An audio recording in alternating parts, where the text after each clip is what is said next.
Hello everyone and welcome to a new vlog. For this vlog I'm changing things up a little bit and I'm only going to do voiceovers because it took me a little longer to edit this video than usual. In every vlog I try to put something artistic because that's what my channel is about.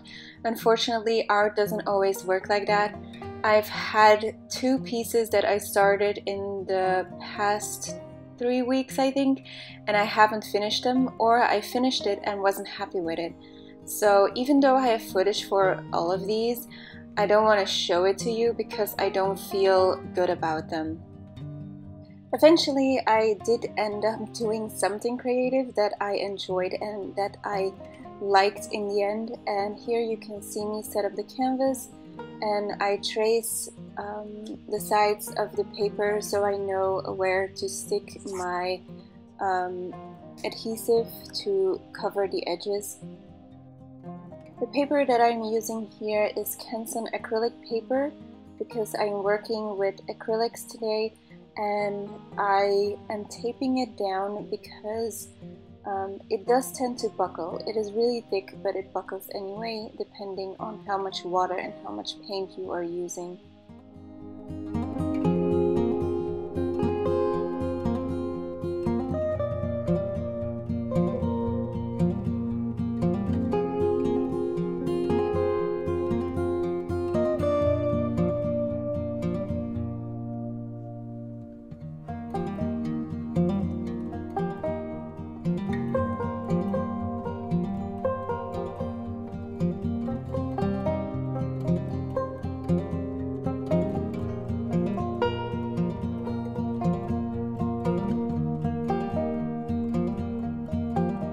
The painting I'm going to be making is a bokeh effect, and I was going for a teal color.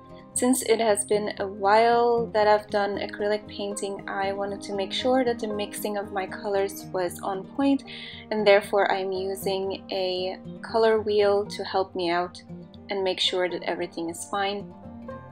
I knew that the main color for my painting was going to be teal because that's currently my favorite color, and while looking at the color wheel I decided to add an extra color, which is teal with more towards the green side.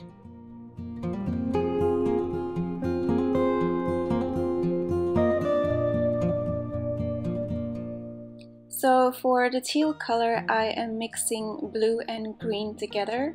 This will give the darkest value that I am going to be using.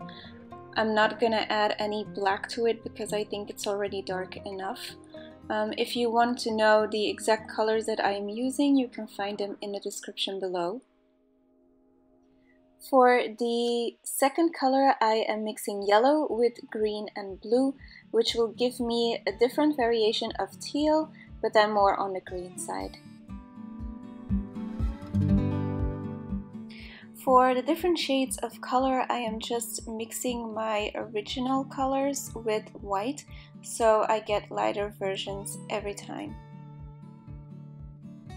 This painting was more for myself and a way to discover something new, so I didn't really plan ahead. I didn't create any thumbnails, or I didn't have an idea of what I wanted it to look like. I did not use any reference. I just went along, started painting, and just continued with what felt right to me. So I first painted a background, and afterwards you will see me put in the little circles. I wasn't even sure what size of circles I wanted, so I just did with what felt right to me.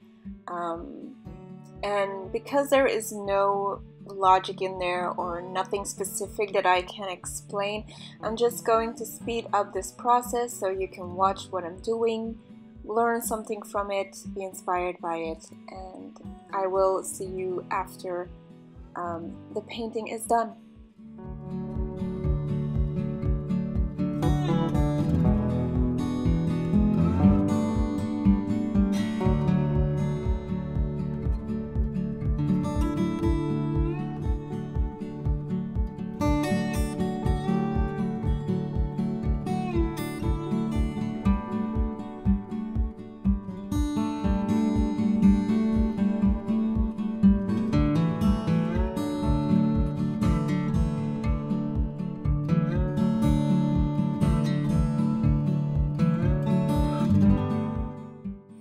Okay, so maybe one thing that I want to explain is that I paid attention to the color of the background when putting in my circles. So if I am over a green background, I will put in green circles. If I am over a blue one, I will put in blue circles. Now, as the painting progresses, I sort of left this rule and just started adding colors that felt right to me.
Another big thing that I've been working on in the past couple of weeks is the opening of my store.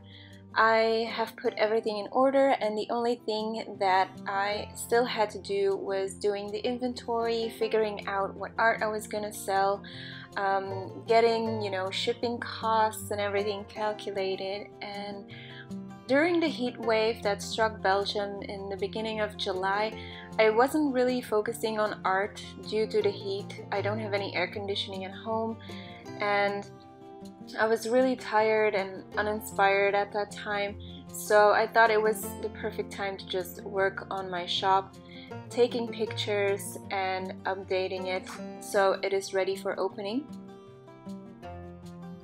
Currently for my store, I am using all the products that I already have. So I have a lot of envelopes in different sizes, because in the past I would ship art to friends, and therefore you always have like an entire batch of envelopes and packaging that you need to buy. So I'm gonna use up those, and then afterwards I am hopefully going to look into more environment friendly, biodegradable products, because at that point, if you just need to ship one or two things, I don't really pay attention to this. But hopefully my store will pick up, and I will sell more art along the way. So I want to make sure that it's environmentally friendly, and therefore I will look into different kind of packaging later on. For those who have been following me for a while now, know that I have a Society 6 shop as well. This is a print-on-demand shop, meaning that I just provide my art and you can buy it on whatever gadget it is that you want, like mugs or frames or pillows, or you know, whatever you fancy. My personal store will mostly focus on the original art that I create. I know I have been doing a lot of digital lately, but in the past I did a lot of traditional, and those are the paintings that I will be selling on my store right now. So the art you'll be seeing there is a couple of years old, but in the past I never could like part from it. They were like my babies, and it was hard for me to just either give them away or sell them to friends. But now I feel that I am ready, since I am progressing as an artist, and I don't feel like that is the route I'm going to continue on. I'm still going to be making traditional art, but it's not going to be as much as I did in the past. Since I've been working digitally, I also want to invest in a decent printer, so I am able to provide prints that are probably cheaper than the ones that you can find on Society6, and that I am fully in control of what the end result of the print will look like. So if you are wondering where your money is going, it is going to a printer. So far, the hardest part of the entire store situation has been photographing my art. I'm still not entirely happy with how they turned out, but it's currently the best that I can do. For some products I did use a different background, and I found that those were a little more professional looking, but for my traditional art I felt like I wanted the art to be the main focus, and therefore I wanted a white backdrop. But it doesn't always turn out the way I wanted to, and I didn't want to edit it out, making it look like it's more like digital. So I wanted to feel like it was an actual painting that you can pick up and hang somewhere. And with that, we are near the end of this video. I want to thank you so much for watching. As always, the tools that I'm using are in the description below, as well as the links to my store. I really want you to check it out. It helps me out a lot. If you like this video, please give it a thumbs up. If you have any questions, leave them in the comments below. I answer as soon as I can. And thank you so much for watching. Till next time.